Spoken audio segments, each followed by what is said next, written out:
Former South Korean leader Yoon Suk-yeol sentenced to life in prison for insurrection. Ex-Prince Andrew arrested by UK police. And devotees flock to Cheokgung Temple to pray for blessings and guidance.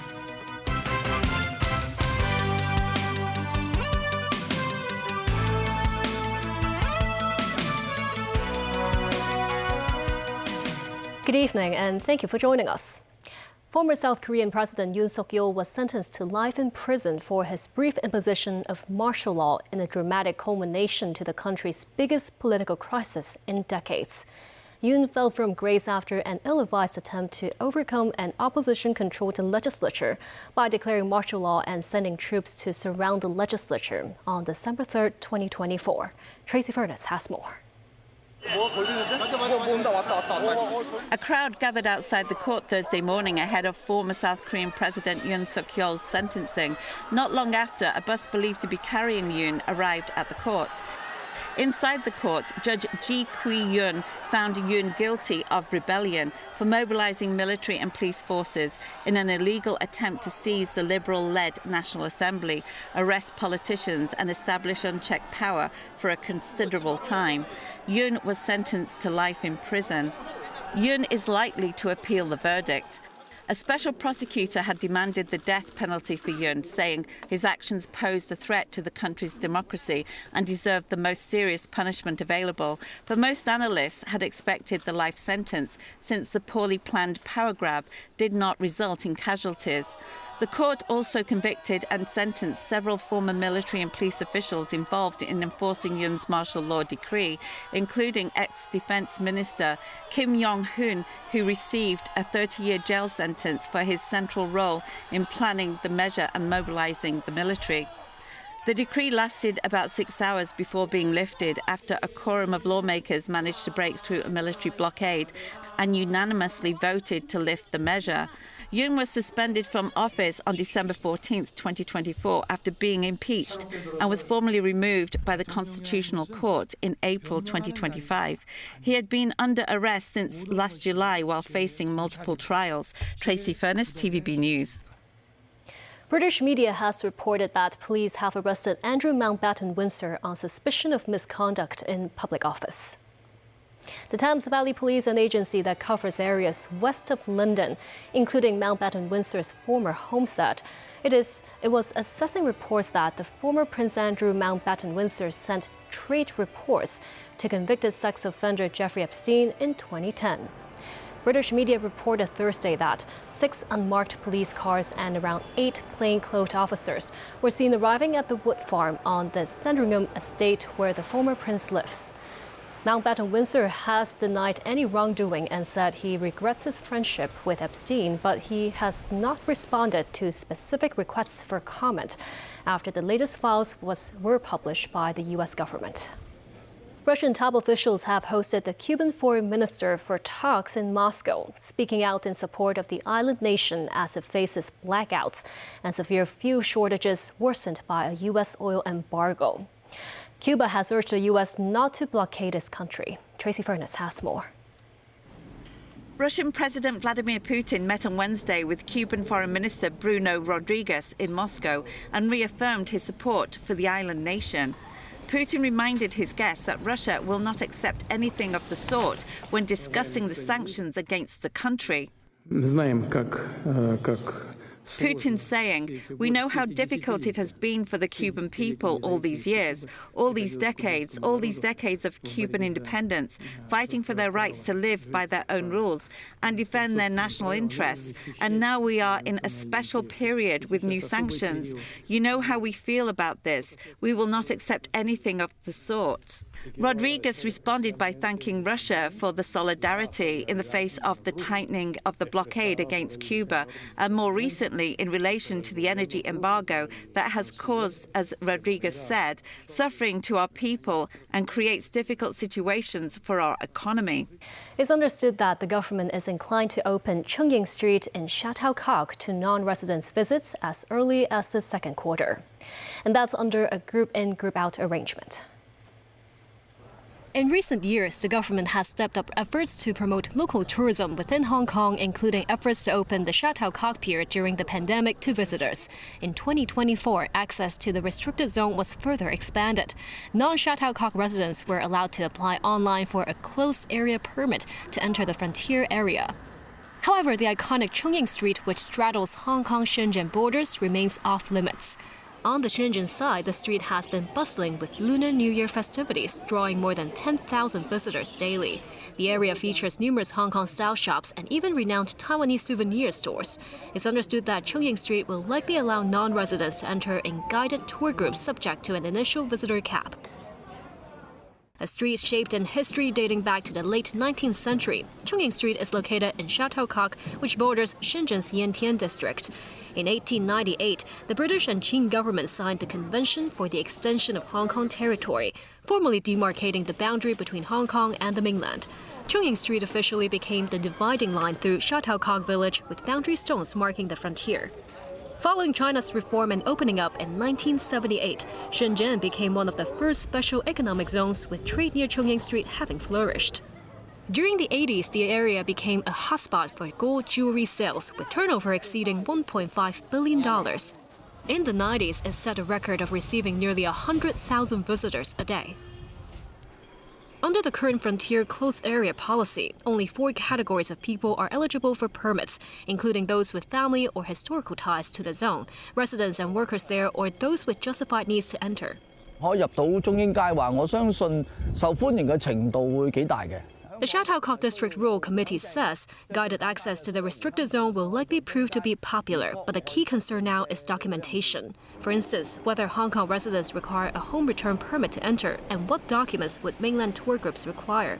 The Tourism Commission says relevant SAR departments are working closely with Shenzhen authorities to study the arrangements, but no specific timetable is available yet. The third day of the Lunar New Year is known as Chek Hao, or literally the Red Mouth Day, traditionally seen as a time when quarrels are likely and people avoid paying visits to relatives. Instead, many devotees headed to Chek Kung Temple in Shatin to pray for blessings from the Chinese folk deity. As the temple doors opened, crowds of worshippers poured in. The main hall packed to the gills. Devotees offered incense, drew fortune sticks, and sought guidance from the Chinese deity Chekung. With some burning towering joss sticks that stretch nearly as tall as a person, but does a higher flame carry hopes closer to heaven? Visitors also made sure to spin the iconic pinwheels, hoping to turn away misfortune and set their luck in motion. Some say they wish to usher in good fortune and that their children can study well. The third day of the Lunar New Year is believed to be prone to quarrels, so people tend to avoid visits to relatives. Visiting Chek Kung Temple with their group of friends, they pray for harmony in the year ahead. Around midday, Chek Kung Temple remained packed, with one-way crowd control measures implemented outside the temple. This pinwheel vendor says the road closure has affected small businesses like theirs, but notes that many only come once a year to worship the deity, and they usually are more generous in spending.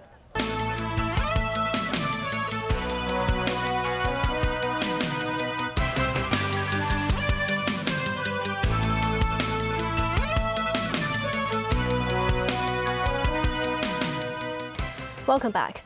The Immigration Department recorded over 680,000 people crossing the border as of 4 p.m. on the final day of the Lunar New Year holidays. Some 40% of those entering the city were local residents. The 3-day-long holiday period is nearing its end, with scores of residents seen returning to the city via high-speed rail at the West Kowloon station. Many of them said they had to promptly come back to the city in order to make it in time for work. This as immigration authorities expect the returning figure to reach its peak on Sunday. The Hong Kong Jockey Club celebrated the horse-themed New Year with the Year of the Horse race day today. The club recorded a visitor figure of over 89,000 as of 4 p.m., setting a new record in the post-COVID era. Timothy Lee tells us more.